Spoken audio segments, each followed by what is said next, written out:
Welcome to Kids Story World. ಒಂದು ಕಾಲದಲ್ಲಿ ಹಿಮದಂತೆ ಬಿಳಿ ಚರ್ಮ, ಗುಲಾಬಿಯಂತೆ ಕೆಂಪು ತುಟಿ, ಕಪ್ಪು ಕೇಶವನ್ನು ಹೊಂದಿದ ಒಂದು ಸುಂದರ ರಾಜಕುಮಾರಿ ಇದ್ದಳು. ಆಕೆಯ ಹೆಸರೇ ಸ್ನೋ ವೈಟ್. ಆಕೆಯ ತಾಯಿ ಮೃತಪಟ್ಟ ನಂತರ ತಂದೆ ಮತ್ತೊಮ್ಮೆ ಮದುವೆಯಾದರು. ಹೊಸ ರಾಣಿ ಅತ್ಯಂತ ಸುಂದರಿಯಾಗಿದ್ದರು, ಅತಿ ಅಹಂಕಾರಿಯಾಗೂ ಇದ್ದರು. ಜಾದೂ ಕನ್ನಡಿಯ ಮೇಲೆ ಹೆಮ್ಮೆ ಪಡುತ್ತಿದ್ದಳು. ಪ್ರತಿದಿನವೂ ಅವಳು ಕನ್ನಡಿಯನ್ನ ಕೇಳುತ್ತಿದ್ದಳು, ಈ ಜಗತ್ತಿನಲ್ಲಿ ಯಾರು ಅತ್ಯಂತ ಸುಂದರಳು ಎಂದು. ಕನ್ನಡಿಯು ಎಂದು ನೀನೇ ಎಂದು ಹೇಳುತ್ತಿತ್ತು. ಒಂದು ದಿನ ಕನ್ನಡಿ ಉತ್ತರ ಬದಲಿಸಿತು, ಸ್ನೋ ವೈಟ್ ಈಗ ನಿನಗಿಂತಲೂ ಸುಂದರಳು ಎಂದು. ಇದನ್ನು ಕೇಳಿದ ರಾಣಿ ಕೋಪದಿಂದ ಉರಿದಳು. ಸ್ನೋ ವೈಟ್ ತನ್ನ ಸ್ಥಾನ ಕಸಿದುಕೊಳ್ಳುತ್ತಾಳೆ ಎಂದು ಭಯಪಟ್ಟ ಅವಳು ಬೇಟೆಗಾರರನ್ನ ಕರೆದು ಅವಳನ್ನು ಕಾಡಿಗೆ ಕರೆದೊಯ್ದು ದೂರ ಮಾಡಿ ಅವಳು ಮರಳಿ ಬರದಂತೆ ಮಾಡು ಎಂದು ಆಜ್ಞಾಪಿಸಿದಳು. ಬೇಟೆಗಾರ ಸ್ನೋ ವೈಟ್ನ ನಿರಪರಾಧಿತ್ವವನ್ನು ಕಂಡು ಅವಳಿಗೆ ಕ್ಷಮಿಸಿ ಓಡು, ನಿನ್ನ ಜೀವ ಉಳಿಸಿಕೋ ಎಂದು ಕಾಡಿನಲ್ಲಿ ಬಿಡುವನು. ಕಾಡಿನೊಳಗೆ ಭಯದಿಂದ ಹತ್ತುಕೊಂಡು ನಡೆದ ಸ್ನೋ ವೈಟ್ ಅಲ್ಲಿ ಒಂದು ಸಣ್ಣ ಮನೆ ಕಂಡಳು.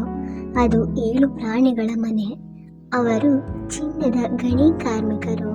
ಪುಟಾಣಿಗಳು, ಇಲ್ಲೇ ಇರು, ನಾವು ನಿನ್ನನ್ನು ರಕ್ಷಿಸುತ್ತೇವೆ ಎಂದು ಹೇಳಿದರು. ಸ್ನೋ ವೈಟ್ ಪುಟಾಣಿಗಳೊಂದಿಗೆ ಸಂತೋಷದಿಂದ ವಾಸಿಸುತ್ತಿದ್ದಳು. ಅವಳ ದಯೆ, ಕೆಲಸದ ಶೌರ್ಯ, ನಗು ಎಲ್ಲರ ಮನ ಗೆದ್ದಿತು. ಆದರೆ ಅರಮನೆಯಲ್ಲಿ ರಾಣಿ ತನ್ನ ಕನ್ನಡಿಯನ್ನು ಮತ್ತೆ ಕೇಳಿದಾಗ ಅದು ಇನ್ನು ಸ್ನೋ ವೈಟ್ ಬದುಕಿದ್ದಾಳೆ ಎಂದೇ ಹೇಳಿತು. ಈ ಬಾರಿ ರಾಣಿ ತಾನೇ ಅವಳನ್ನು ಕೊಳ್ಳಲು ಹೊರಟಳು. ಮಾಯಾವಿದ್ಯೆ ಬಳಸಿ ತಾನು ಹಳೆಯ ಮರುಗಳಾದ ಮಾರುಕಟ್ಟೆ ಹೆಂಗಸಿನ ರೂಪ ತಾಳಿ ಕಪ್ಪು ಕೆಂಪಾಗಿ ಹೊಳೆಯುತ್ತಿದ್ದ ವಿಷ ಹಣ್ಣು, ವಿಷ ಸೇಬನ್ನು ತೆಗೆದುಕೊಂಡಳು. ಪುಟಾಣಿಗಳು ಕೆಲಸಕ್ಕೆ ಹೊರಟ ನಂತರ ರಾಣಿ ಬಂದಳು.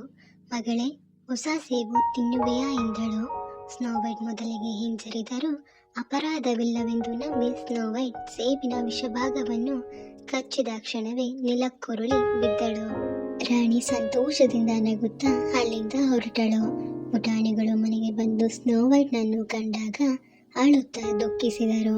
ಆಕೆ ಸತ್ತಂತೆ ಕಂಡರೂ ಕೂಡ ಅವಳ ಮುಖದಲ್ಲಿ ಮರಣದ ಕಲೆಗಳು ಕಾಣದ ಕಾರಣ ಆಕೆಯನ್ನು ಗಾಜಿನ ಪೆಟ್ಟಿಗೆಯಲ್ಲಿ ಮಲಗಿಸಿ ಕಾಡಿನಲ್ಲಿ ಇಟ್ಟರು. ಕೆಲವು ದಿನಗಳ ನಂತರ ದೂರದ ಸಾಮ್ರಾಜ್ಯದ ಒಬ್ಬ ಯುವ ಧೈರ್ಯಶಾಲಿ ರಾಜಕುಮಾರ ಅಲ್ಲಿ ಬಂದು ಅವಳ ಸೌಂದರ್ಯಕ್ಕೆ, ಶುದ್ಧ ಹೃದಯಕ್ಕೆ ಮನಸೋಲಿದನು. ಕರುಣೆಗೊಂಡು ಕಣ್ಣೀರಿನಿಂದ ಆಕೆಯ ಕೈ ಹಿಡಿದು ಮೃದುವಾಗಿ ಮುದ್ದು ಕೊಟ್ಟು ಅದೇ ಕ್ಷಣ ವಿಷದ ಶಾಪ ಮುರಿದು ಸ್ನೋ ವೈಟ್ ಕಣ್ತೆರೆದಳು. ಪ್ರಾಣಿಗಳು ಆನಂದದಿಂದ ಕೂಗಾಡಿದರು.